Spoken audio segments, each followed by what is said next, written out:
Bom dia, pessoal. Tudo bem? Eu espero que vocês estejam bem, que as suas famílias estejam bem. Sabemos que esse momento que nós estamos vivendo é um momento delicado, um momento extremamente difícil. Creio eu que você já está cansado, né, de ficar em casa, assim como eu, assim como todos nós, mas precisamos continuar. A Bíblia diz que nós precisamos fazer a nossa parte, né? Que Deus nos ajuda, mas o que nós podemos fazer, nós precisamos fazer. E esse momento agora é momento da gente se cuidar, né? Da gente cuidar das pessoas que nós amamos, certo? Então, é permanecendo em casa, se nós pudermos, né? Tendo todos os cuidados, isso é amor. Certo? Eu tenho certeza que muito em breve tudo isso vai passar e nós vamos estar podendo voltar à nossa rotina normal, né? Enquanto isso não aconteça, a gente continue fazendo o que é preciso. E eu gostaria, neste momento, de convidar você para a gente fazer uma oração. Vamos falar com Deus, vamos agradecer, vamos pedir também para que Ele possa continuar cuidando de nós. Se for possível, você fecha os seus olhos. Se não for, não tem problema. Você pode ficar com os olhos abertos, mas tente elevar os seus pensamentos a Deus, certo? Vamos falar com Deus? Senhor, meu Deus, meu Pai, eu quero te agradecer, ó Pai, por esse dia, te agradecer pelas nossas vidas, te agradecer, ó Deus, pela minha vida, pela vida da minha família. E de maneira toda especial, ó Deus, eu quero colocar diante do Senhor todos os alunos, ó Deus, das turmas da Escola Bernardo Saião. Ó Deus, que o Senhor Deus possa estar cuidando de cada aluno, ó Deus, de cada família, que o Senhor possa estar dando saúde, dando, ó Deus, paz, alegria, suprindo, ó Deus, as suas necessidades que eles têm passado nesse momento, que todos nós temos passado.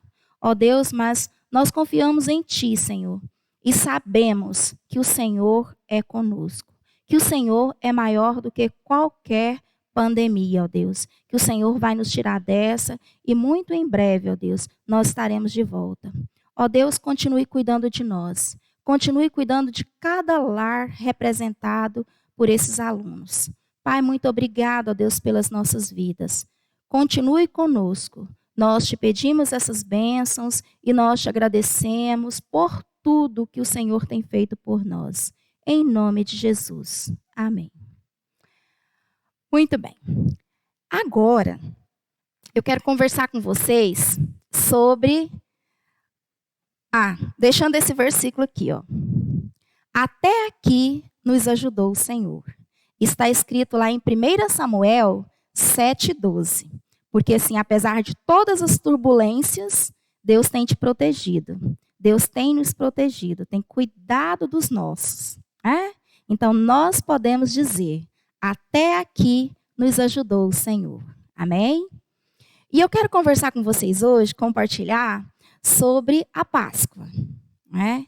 Um feriado, uma das datas mais importantes do nosso calendário. Né? Foi comemorado no dia de domingo, né, do domingo passado, nós comemoramos essa data. E aí, você deve estar pensando assim, mas Emília, já passou, e por que você vai voltar nessa data? Porque é uma festividade que me encanta. É uma história que me deixa muito encantada. E é sempre bom a gente estar relembrando. Eu amo relembrar a história da Páscoa. E a história da Páscoa, ela está registrada na Bíblia, tá? Está registrada na Bíblia. E eu gostaria muito que você acompanhasse.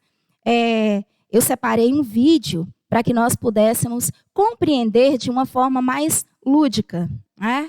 E aí, assim, nós vamos ver no Velho Testamento toda a história que começa lá no livro de Êxodo, né, o segundo livro da Bíblia, que é a primeira Páscoa.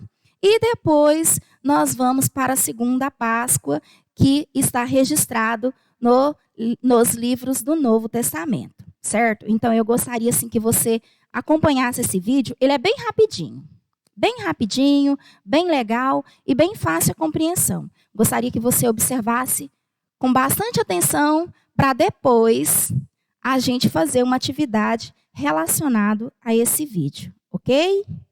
Então vamos lá. O que será que a Páscoa realmente significa?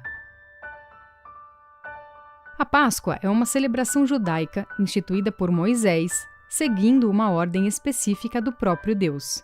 O significado da Páscoa para os cristãos está diretamente relacionado à morte e ressurreição de Cristo. A primeira Páscoa judaica foi realizada no mês de Abide, posteriormente chamado de Nissan, que corresponde ao período entre março e abril em nosso calendário.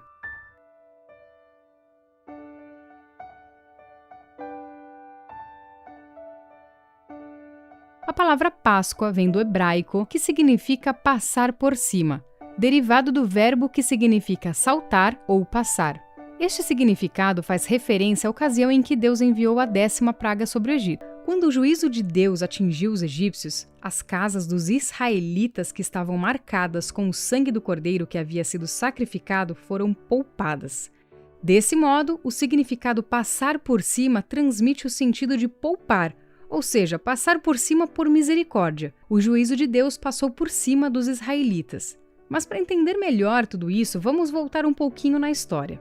Cerca de 500 anos antes da instituição da Páscoa, Deus falou com Abraão acerca do futuro da sua descendência, o povo de Israel. O Senhor o avisou que os israelitas seriam peregrinos em terra alheia. Eles seriam reduzidos à escravidão e oprimidos por 400 anos. Porém, Deus também prometeu que julgaria a nação que dominaria seu povo, libertando-o da opressão.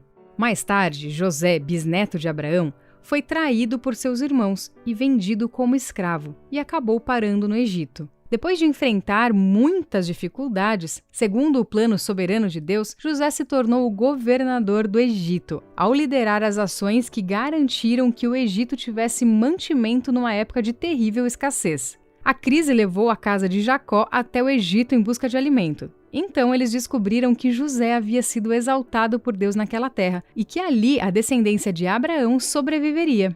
Durante algum tempo, os israelitas viveram com dignidade no Egito, mas José e toda aquela geração morreram, e chegou o tempo em que se levantou um faraó que não conhecia José e escravizou o povo de Israel. Depois de 400 anos que os israelitas estavam no Egito, Deus levantou Moisés como libertador de seu povo.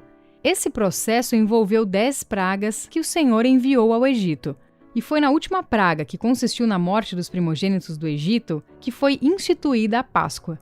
Quando Deus anunciou essa 10ª praga, ele também deu instruções a Moisés de como os israelitas deveriam proceder. O Senhor ordenou que eles sacrificassem um cordeiro ou cabrito macho, sem defeito, no 14º dia do mês de Abide, e aspergisse o sangue do cordeiro nos umbrais e no alto dos batentes das portas de suas casas.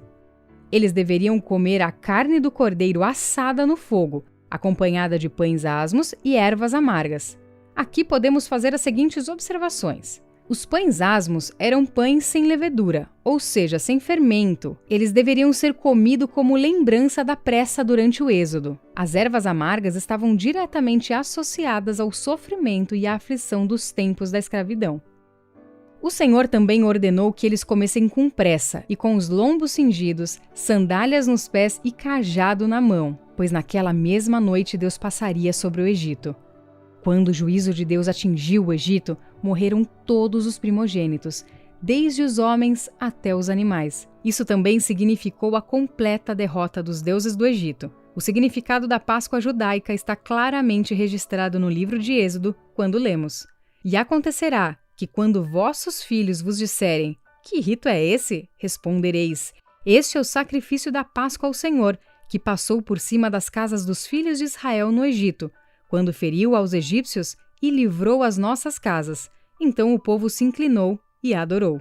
Enquanto esteve peregrinando no deserto, o povo de Israel não celebrou a Páscoa, Eles voltaram a celebrá-la apenas quando já estavam acampados em Gilgal, sob a liderança de Josué. Você pode conferir também outras passagens bíblicas que fazem referência à celebração da Páscoa no Antigo Testamento.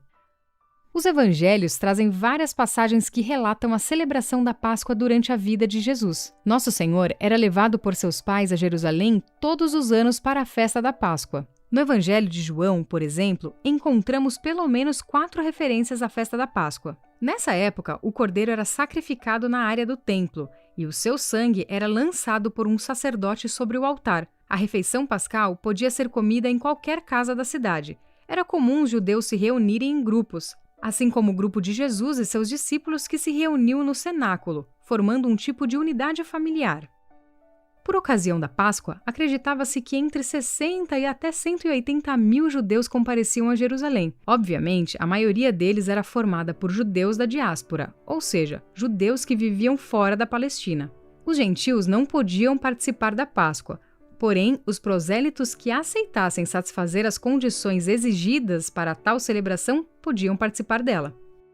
Depois da queda de Jerusalém e da consequente destruição do templo em 70 d.C., a Páscoa judaica passou a ser uma celebração íntima e familiar, mais próxima do que foi no Êxodo, já que não era mais possível realizar todo o ritual feito no templo. O profeta Isaías profetizou acerca de Moisés, dizendo que, como um cordeiro, ele foi levado ao matadouro. João Batista, falando acerca de Jesus, fez a importante declaração: "Eis o Cordeiro de Deus, que tira o pecado do mundo."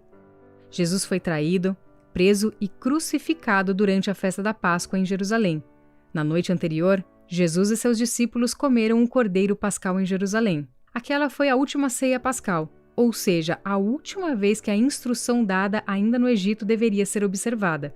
Após aquele momento, ninguém mais deveria sacrificar um cordeiro, assá-lo e comê-lo com ervas amargas e pães asmos. O Cordeiro de Deus seria sacrificado, num sacrifício perfeito e definitivo, sem a necessidade de qualquer complemento. Ao invés da carne do cordeiro assada, das ervas amargas e dos pães asmos, nosso Senhor instituiu o pão e o vinho em memória dele. Ao comermos o pão, nos lembramos do seu corpo partido. E quando tomamos o cálice, nos lembramos do seu sangue derramado. A última Páscoa deu lugar à primeira ceia do Senhor, ou seja, a Páscoa passou a ser a ceia do Senhor. Também é interessante notarmos que a Páscoa apontava para o futuro, para a frente. Era o símbolo do que haveria de vir. Já a ceia do Senhor aponta para o passado, para trás, como símbolo da promessa que se cumpriu. Então, pessoal, agora que a gente compreendeu direitinho sobre a primeira Páscoa, a segunda Páscoa, eu particularmente sei que vocês já sabem, né? Já sabiam essa história, mas é sempre bom nós estarmos relembrando, até porque essas histórias são belíssimas histórias da Bíblia Sagrada. Então, é indispensável que nós estejamos sempre relembrando, tá? E eu creio que deve ter ficado bem claro aí a forma como foi colocado. Quero que você registre no seu caderno agora, por favor, lá a data, né? Registre direitinho a data e essa atividade. Eu coloquei aqui atividade número 1. Pesquise em sua Bíblia, tá? Pesquise em sua Bíblia os 2 versículos que falam sobre a Páscoa no Velho Testamento, tá? Então, você vai, esses 2 versículos, na letra A, Êxodo 12, 4, e depois, ainda no livro de Êxodo, o segundo livro aí no Velho Testamento, Êxodo 12, 14. Você vai registrar, certo? 2. Agora, os 2 versículos que falam sobre a segunda Páscoa no Novo Testamento. João 1, 29, né? Esse aí que fala sobre o Cordeiro, né? Eis o Cordeiro de Deus, que tira o pecado do mundo. E depois, 1 Coríntios 5, 7. Então, essa é a primeira atividade. E aí, agora eu vou colocar mais uma e aí a gente encerra, ok? Então, vamos concluir, né? A última atividade. né? Eu coloquei lá, faça um acróstico contextualizado, e esse acróstico eu quero que você utilize todas as informações que você teve lá com o vídeo, tá? Com os versículos estudados, e faça um acróstico assim bem legal. Gente, não é palavras, é frases, ok? Então veja lá, ó. Páscoa. Com a letra P, o que eu posso escrever? O que é Páscoa? Nós vimos lá com as nossas informações que Páscoa significa também passagem. Eu posso dizer que é passagem da morte para a vida? Sim, pode sim. Com A, eu posso dizer que é a maior prova de amor? Também eu posso dizer, a maior prova de amor pela humanidade, né? Depois, eu particularmente sinto-me muito abençoada por tamanho sacrifício. E com a letra C. Com a letra C, nós podemos celebrar todos juntos essa grande festa, né? Essa grande festa tão especial e sendo, além de celebrarmos, sendo obedientes. Obediente a quê? Aos ensinamentos de Jesus, né? E esse sendo obediente nos leva a quê? A anunciar as boas novas. Quando nós temos algo legal, quando nós sabemos de uma notícia boa, nós queremos contar para as pessoas. Então, uma vez que nós sabemos qual é o verdadeiro sentido da Páscoa, o verdadeiro significado da Páscoa, é indispensável que nós possamos falar para as pessoas, contar, anunciar, porque esse é o objetivo de Deus para as nossas vidas, tá? Contar e falar para todos. Queridos, não deixem de fazer essa atividade, tá bom? Deixe tudo registrado e em breve nós nos veremos. Estou com muita saudade de vocês, com muitas saudades da nossa rotina, tá certo? E que Deus possa estar abençoando, continue abençoando a sua vida. Que Deus continue abençoando o seu lar. E em breve nós estaremos de volta. Um beijo e até.